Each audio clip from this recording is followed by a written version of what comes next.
Good morning, students. This is Kalpana Singh on the stage RITT YouTube channel पर आप सभी का एक बार फिर से स्वागत है। आप हमारे यूट्यूब चैनल को लाइक, शेयर एंड सब्सक्राइब करें। साथ में बेल आइकन को भी प्रेस करिए ताकि जो भी वीडियो की नोटिफिकेशन आए वो आप तक पहुंचते रहे और आप वीडियो को देखते रहे। तो चलिए देखते हैं आज हम लोग राज्य के नीति निर्देशक तत्व। ठीक है, नीति निर्देशक तत्व या सिद्धांत। तो यहाँ पे देखिए, ये है टॉपिक हमारा राज्य के नीति निर्देशक तत्व एवं सिद्धांत। तो राज्य के नीति निर्देशक तत्व या सिद्धांतों का अर्थ क्या होता है वो देखिए। नीति निर्देशक तत्व वे आदर्श हैं जो राज्य को जनता की भलाई के लिए तथा देश में सामाजिक तथा आर्थिक प्रजातंत्र को स्थापित करने के लिए राज्य को काम करने की दृष्टि से प्रेरणा देते हैं। नीति निर्देशक सिद्धांतों का अर्थ ऐसे सिद्धांत से है जो राज्य अपनी नीतियों तथा कानूनों को बनाते समय ध्यान में रखते हैं। ठीक है, तो देखिए LG खेडेकर के शब्दों में सिद्धांत वे आदर्श हैं जिनकी पूर्ति का सरकार प्रयत्न करती है। और आगे है हमारा डॉक्टर राजेंद्र प्रसाद के अनुसार, राजेंद्र प्रसाद ने कहा है राज्य के नीति निर्देशक सिद्धांतों का उद्देश्य जनता के कल्याण को बढ़ावा देने वाली सामाजिक व्यवस्था का निर्माण करना है।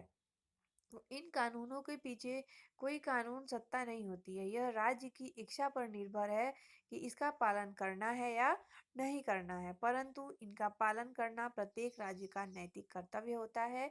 और ये सिद्धांत प्रशासन के पथ प्रदर्शक होते हैं। इनके अंतर्गत उन आदेशों एवं निर्देशों का समावेश है जो संविधान में भारत राज्य तथा विभिन्न राज्यों भारत देश तथा विभिन्न राज्यों को अपनी सामाजिक तथा आर्थिक नीति निर्धारण करने के लिए दिए गए हैं। इन सिद्धांतों के विषय में डॉक्टर BR अम्बेडकर यानी कि भीमराव अम्बेडकर का कहना है, मेरे विचार से निदेशक सिद्धांतों का बड़ा महत्व है क्योंकि वे इस तथ्य की प्रतिष्ठा करते हैं कि हमारा लक्ष्य आर्थिक प्रजातंत्र है।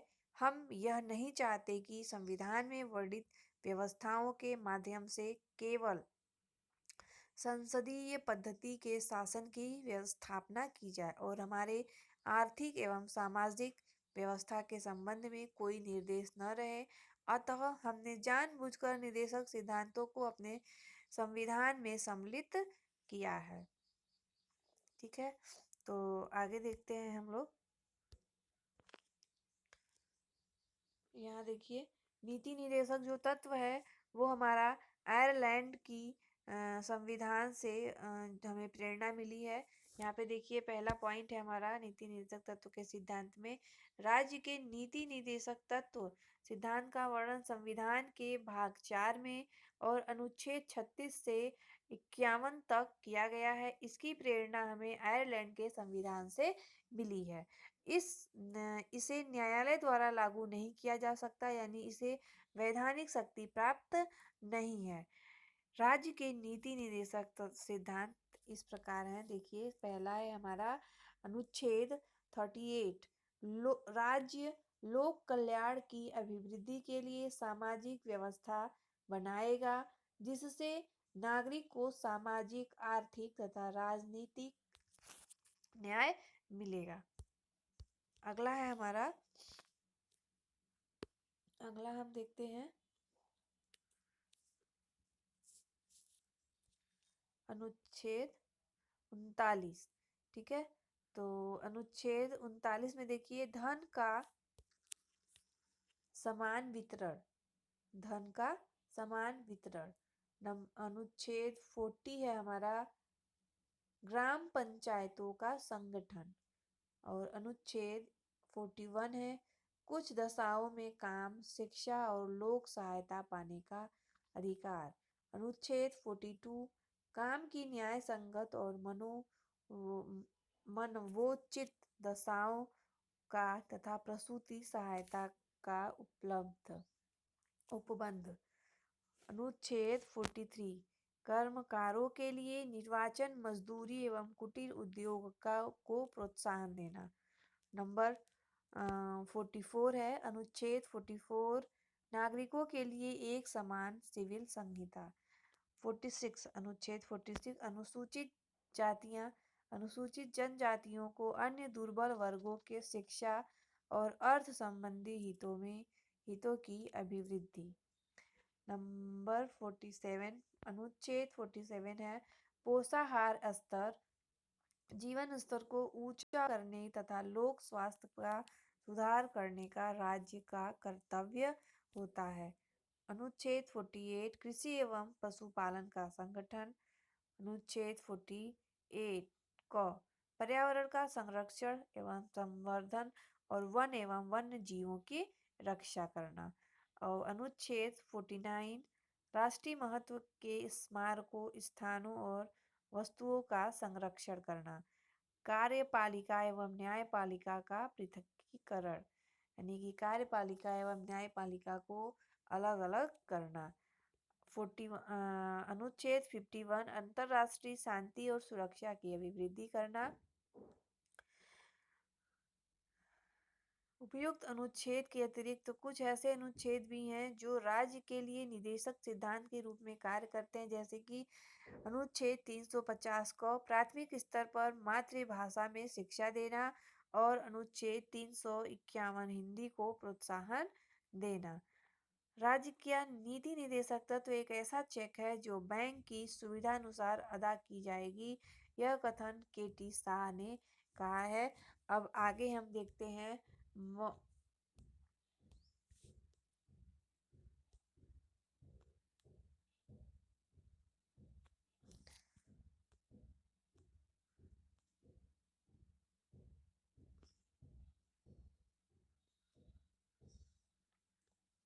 मौलिक अधिकार एवं नीति निर्देशक सिद्धांत में अंतर। यहाँ पे देखिए नीति निर्देशक सिद्धांत में पहला पॉइंट है यह आयरलैंड के संविधान से लिया गया है और नीति निर्देशक तत्व तो हमारा आयरलैंड के उससे संविधान से लिया गया है और मौलिक अधिकार कहाँ से लिया गया है यूएसए के संविधान से लिया गया है। इसका वर्णन संविधान के भाग 4 में किया गया यानी कि नीति निर्देशक तत्व का वर्णन संविधान के भाग 4 में किया गया है और मौलिक अधिकार का वर्णन संविधान के भाग 3 में किया गया है। इस तीसरा पॉइंट देखिए इसे लागू कराने के लिए न्यायालय नहीं जाया जा सकता, इसे लागू कराने के लिए न्यायालय की शरण लेनी पड़ती है। नंबर 4 है यह समाज की भलाई के लिए है, यह व्यक्ति के अधिकार के लिए है। इसके पीछे राजनीतिक मान्यता है, मौलिक अधिकार के पीछे कानूनी मान्यता होती है। नंबर 6 है यह सरकार के अधिकारों को बढ़ावा देता है, यह सरकार के महत्व को घटाता है। नंबर 7 है लास्ट है यह राज्य सरकार के द्वारा लागू करने के बाद ही नागरिकों को प्राप्त होता है, यह अधिकार नागरिकों को स्वतः प्राप्त हो जाता है। अब आगे देखते हैं हम मौलिक कर्तव्य।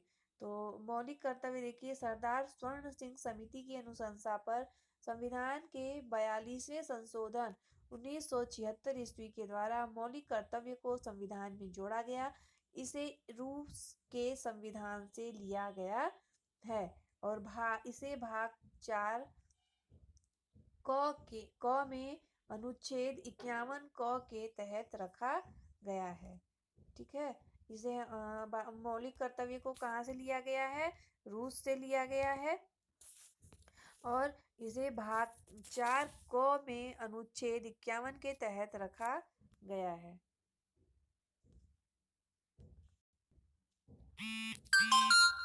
ठीक है, अब आगे देखिए हम देखते हैं मौलिक कर्तव्यों की संख्या कितनी है।